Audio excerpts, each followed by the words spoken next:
Tu n'es pas coach sportif parce que tu aimes le sport. Tu es coach sportif parce que tu veux transmettre le sport. Tu es éducateur sportif. Tu as une demi-seconde pour faire une bonne première impression. Ton smile, tes yeux, ta promesse. Et déjà là, je sais qu'en 20 secondes, est-ce que j'ai envie de bosser ou pas avec toi? Si tu es coach sportif, tu n'as pas de relationnel, change de métier, je vais te dire. Arnaud, à quoi ressemble vraiment le marché du fitness en France? Est-ce que tu le connais bien ce marché? Est-ce Ouais. qu'il y a quelques datas clés? Est-ce qu'il y a des choses à dire sur ça ou pas? Hmm. Aujourd'hui, j'ai 2 données importantes à partager pour le milieu du fitness. La première donnée, c'est qu'il y a 50% des Français qui sont en surpoids ou en obésité. C'est Imagine. énorme, hein? C'est énorme. Tu as un Français sur 2 qui déjà a besoin d'un coach sans même avoir besoin à débattre. Et puis l'autre Français sur 2 a peut-être aussi besoin quand même d'un coach pour pouvoir garder et prendre soin de soi. Tu sais quoi? C'est aussi, laisse-moi réfléchir, je crois que c'est 20% des moins de 17 ans qui sont en surpoids aussi. 20% des moins de 17 ans, donc ceux qui vont être adultes dans 10 ans, sont en surpoids. Deuxième statistique importante, c'est qu'on a 11%, 12% de taux de pénétration dans le fitness en France. Et ça ne fait que grandir. Et il y a de plus en plus de monde qui se mettent au fitness. Et ils n'auront pas le choix en plus. Pourquoi? Parce qu'ils sont en surpoids. Et que pour le moment, ce n'est pas un problème. Mais dans 10 ans, ça va l'être pour leur cœur, pour leur système nerveux, pour juste vivre avec leurs enfants, quand ils ne pourront pas se baisser ou courir avec eux. C'est vrai qu'il y a de plus en plus de gens en salle de fitness, en club de Mmh. musculation. Ça n'a jamais été aussi bondé, quoi. Il y a des tendances, des fois il y a beaucoup plus de monde, des fois beaucoup, beaucoup moins. Avant, on avait des vraies vagues dans l'année, aujourd'hui c'est beaucoup plus lissé et ça va aller en s'arrangeant parce que les personnes auront besoin de faire une activité facile, rapide, accessible, proche de chez eux parce que courir, ils sont traumatisés par l'école, hein, et puis ils ne pourront pas, ils ont trop mal. Et puis les kinés ou d'autres, c'est bien 2 minutes, mais ça ne va pas les aider à être réguliers au quotidien, à prendre soin d'eux. Tu penses que c'est un métier d'avenir, coach sportif? Coach sportif est clairement un métier d'avenir, bien C'est vrai, sûr. tu penses? Ah, je le pense à 120%. Ok, bah parce qu'on peut se dire, tu vois, avec l'IA, que l'IA remplace de plus en plus les coachs sportifs. Bien sûr. En fait, tu vas avoir 2 types de coachs sportifs. Tu as des coachs sportifs qui, eux, vont vendre des programmes, qui, eux, vont vendre des séances. Ok. On ne vend pas une solution, Mm. on vend une fonctionnalité. L'IA peut faire le programme. Mm. Même un pote peut faire un programme. La séance, c'est la même chose. L'agent d'accueil, n'importe qui peut faire une séance. Ma sœur de 16 ans peut faire une séance à mon frère de 17 ans. Bon, l'autre coach sportif va proposer un accompagnement. Un accompagnement plus global et plus humain.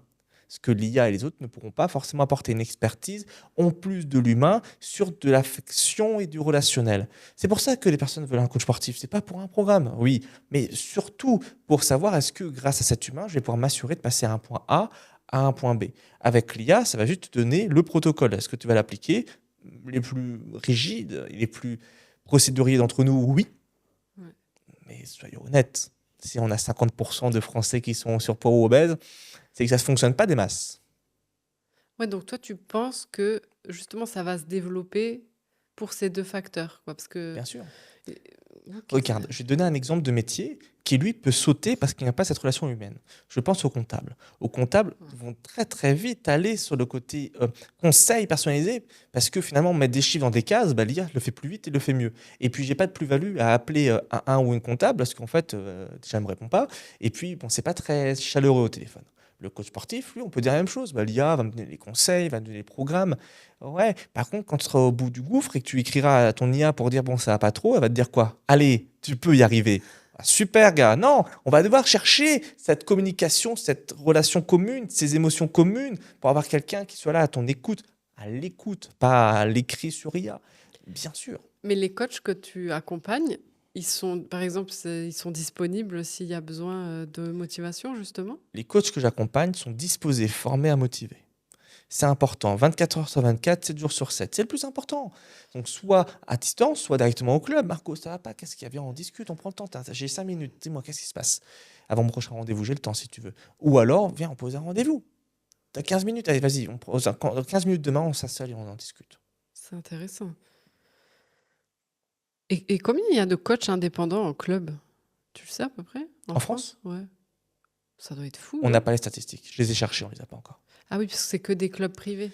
En fait, là, actuellement, on a 900 clubs Basic Fit en France. Hmm. Mais il y a pas que Basic Fit. Tu as Fitness Park, tu as Air, tu as plein de trucs. Et en fait, quand on fait les statistiques, combien il y a d'éducateurs sportifs en France, ça comprend tous les éducateurs sportifs. Les 120 000, ça comprend tout. Donc, on n'a pas de statistiques sur combien de coachs. Et puis, il y a ceux qui ont une micro-entreprise qui n'ont rien fait. Enfin, Ouais. c'est trop Ouais, complexe d'avoir donc. de la data. Ouais, mais déjà, c'est pas énorme, 120 000. Hein. Donc, si tu comptes qu'il y en a que un quart en salle de fitness, c'est pas Non, il n'y a énorme. pas beaucoup. Ouais. Non, mais on se dit, enfin, tu vois, quand on ouvre Instagram, on a l'impression que tout le monde est coach sportif. Tu vois ce que je veux dire? Mhm. Donc, on se dit, waouh, ça a l'air, la concurrence a l'air rude. Mais en fait, Quand tu proposes un vrai accompagnement, une vraie promesse, et surtout avec de l'innovation, il n'y a plus de concurrence. Tu sais quoi, je me suis fait avoir là, j'étais à Saint-Barthélemy, j'ai discuté avec des personnes au bar parce que j'ai cette facilité de relationnel. Tu fais quoi dans la vie? J'ai eu, dans l'euphorie du truc, j'ai dit, je suis coach sportif. Tu sais qu'est-ce qu'elle m'a répondu? Mot pour mot. Ah, il y en a plein sur l'île. La preuve, si tu es coach sportif, ah ben il y en a plein sur l'île. Alors moi, mon métier, c'est que j'accompagne les femmes à perdre 30 kilos en 6 mois. Ah ouais, ah, c'est impressionnant. Ah, on change de discours, tu vois. Donc oui, il y a plein de coachs sportifs, mais toi, est-ce que tu es coach sportif ou est-ce que tu es quelque chose de bien plus spécifique? Une ça, transformation. et ça, tu apprends à le faire? Bien sûr, c'est important. Oui, c'est vrai, si tu dis je suis coach sportif, Ok, bah c'est cool, moi, mon frère aussi est coach sportif. Enfin, non, il n'est pas diplômé, mais il est coach sportif quand même. Bon, il a des épaules. Ah, non, non.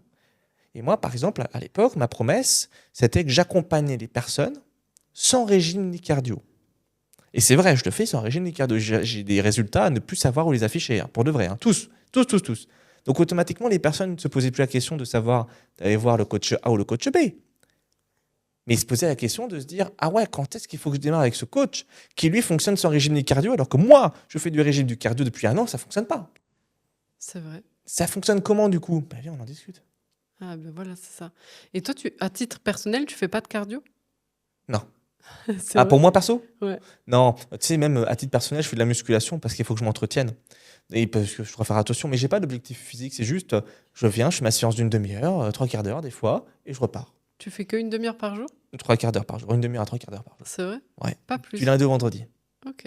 de 15h à 15h45. C'est pas énorme. C'est pas beaucoup. Hein.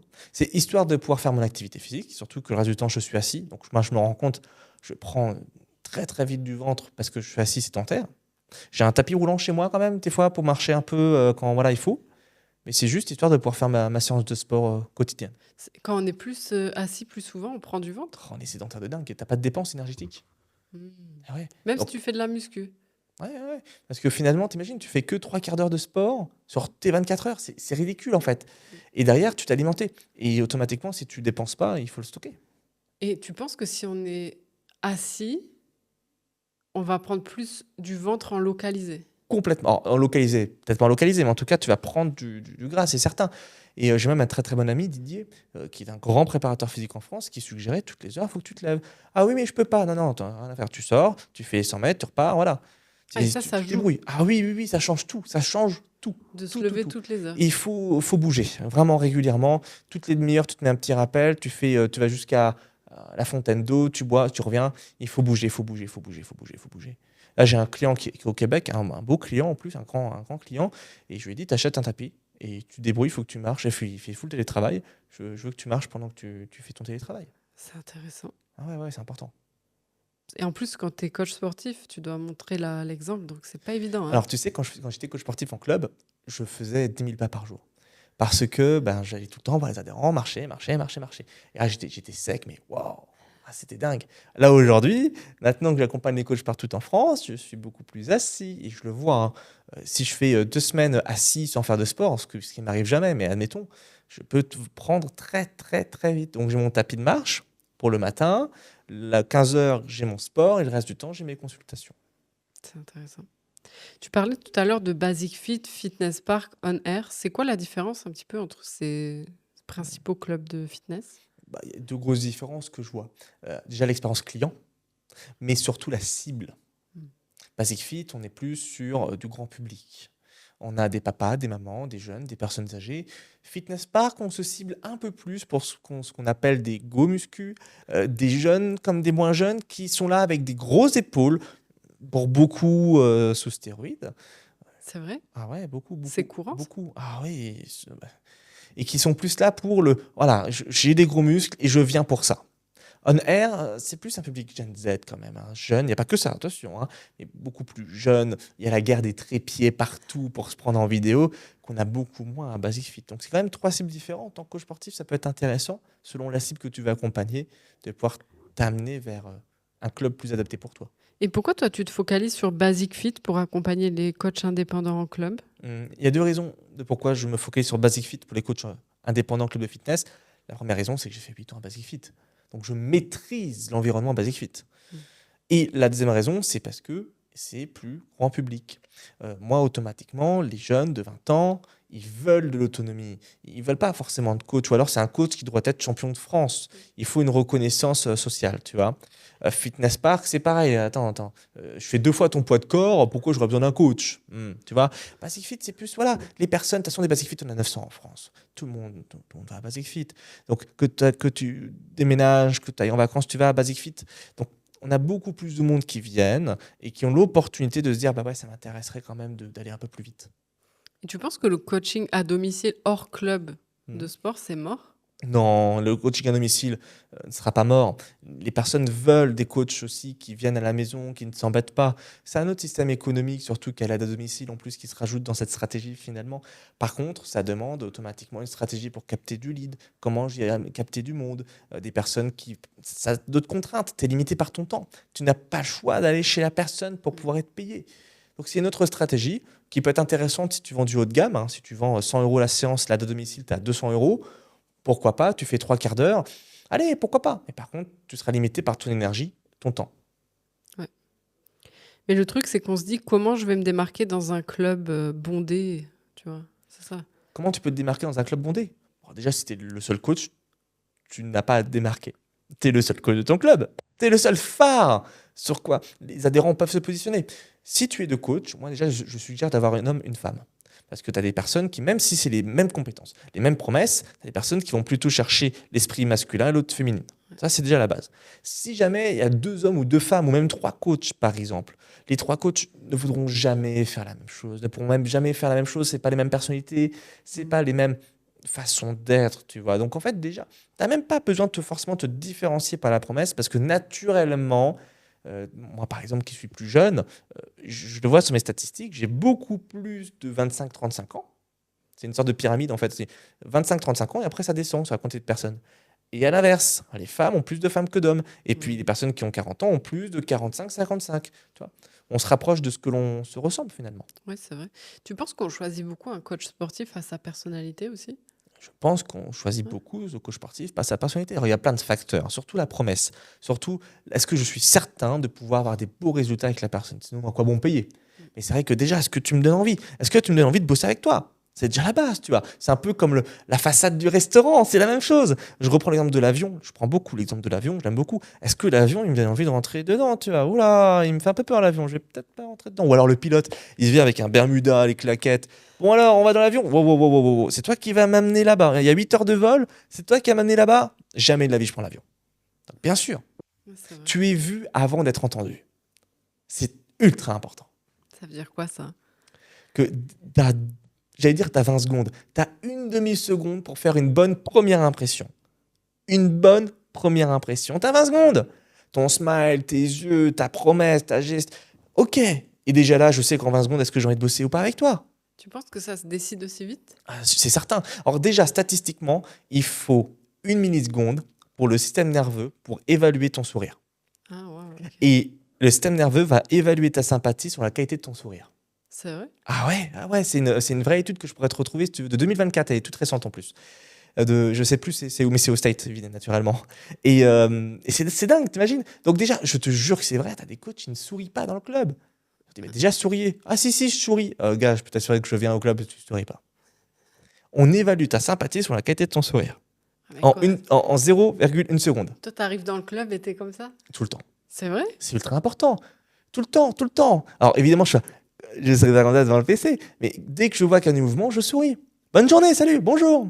Ah, salut, comment tu vas? Ça va? Ah, Bernadette, comment tu vas aujourd'hui? Bon, c'est interaction totale, totale, totale. Si tu veux être tranquille, tu te mets pas face au monde. Par contre, tu te plains pas de parler au client. Ouais. Ah, c'est fou, parce qu'au final, c'est beaucoup de relationnel et de stratégie, comme tu disais. Si tu es coach sportif, tu n'as pas de relationnel, change de métier, désolé de te le dire. C'est vrai? Bien sûr, Ouais, mais c'est une parfois, évidence. on veut être coach sportif parce qu'on aime le sport, pas Eh forcément ben, parler aux gens. c'est pas bon. Tu n'es pas coach sportif parce que tu aimes le sport. Tu es coach sportif parce que tu veux transmettre le sport. Tu es éducateur sportif. Ça, c'est un vrai problème chez les coachs sportifs. Pour beaucoup de coachs sportifs, ils le font par passion.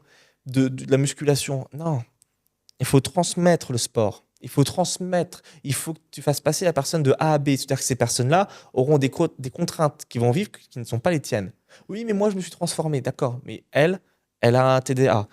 Elle a une activité, elle a un mari qui prend pas soin d'elle. Et puis, ah bah, je sais pas faire. Ah oui, mais t'es pas coach sportif. Ouais, c'est vrai, parce que moi, je vais à des cours de cycling, tu vois ce que c'est le Oui, complètement. il y a deux profs, quoi. Et elles sont fortes les deux, enfin, je veux dire, il n'y a pas de sujet. Une qui parle jamais, enfin, tu sais, qui te crie, tu sais, le cycling, on te crie un peu dessus, Ouais, complètement. mort, mort, machin. Mais tu vois, elle fait que crier juste pour ajouter, machin. Et une qui parle pendant qu'elle, en plus Mhm. de te crier dessus, elle fait allez, prochaine musique. Tu sais, elle met l'ambiance, tu vois. Mhm. Vraiment un peu comme dans les années 90, la Véronique et Je Davina, vois, ouais. mais hyper drôle, sympa. Euh, ben, en fait, je me suis dit, mais je vais beaucoup plus à son cours à elle. Alors là, c'est peut-être. Alors, c'est les deux en même temps? Non, c'est. Ah bah, Je sais pas, il y en a une, c'est le lundi, l'autre, c'est le mercredi.